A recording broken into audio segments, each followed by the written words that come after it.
Hello friends and welcome back to another episode of Fast and Charms with Lee, your host. This is going to be a special one as I am going to look back at the Bad Batch 4 years later on the day the series first aired, similar to what I did with Dot 2 on the 6th anniversary. Let's get started. This hasn't left me since last year, but it's a strong series and I feel it gets better every series. But my favourite series of all will be Series 2 because I just feel I enjoy it the most. I love the main focus is on how a group of defeated clones, Hunter, Wrecker, Tech, Echo, and Crusher alongside their battery drive Funky, Omega, a perfect clone with a high MCAT, and later, of course, my girl, Batcher the Lager Hound.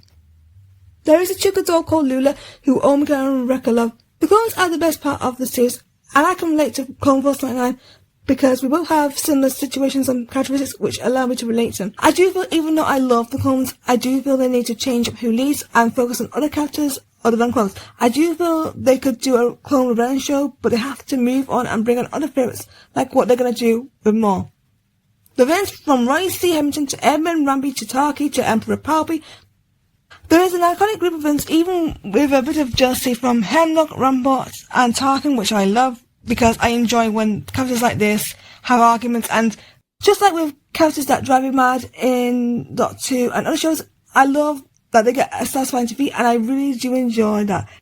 I want to talk about other characters that help the Bad Batch. Rex trying to make a better world for clones alongside Rio Chachi, and later Emrika, who also changed her ways. Shep and Liana Hazard for introducing them down onto Pabu and them settling down. Sai Ventress introducing the Batch to MCAL. The Wookiees of Kashi wanting peace as the homeworld is destroyed. Fiji Noah being their aid on multiple occasions. I love that they are able to help the Batch and teach them on what it is that they do and teach them how to handle these situations. I think the stories and the themes are very important as there are so many. Life Unto the Empire has some interesting arcs, especially with the phasing out of clones for the stormtroopers and the constant experimenting on clones, which I find unsettling, but makes a valid point. Sid's love of money, Lena to betraying the Bad Batch, Omega's ordeal on Tantus, the Empire forcibly taking over worlds and taking people away to hide the evidence from their experiments, and we never get the answers to where they go. I love the family theme, especially with Clone Force 99, Omega and Batcher.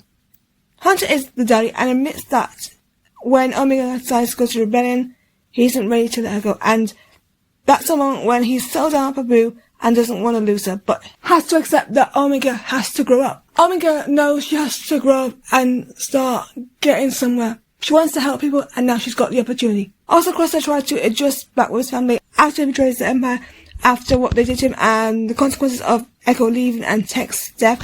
Still sad about Tech because his death gave the Batch a chance to live and derailing the operations of Mount Tantus.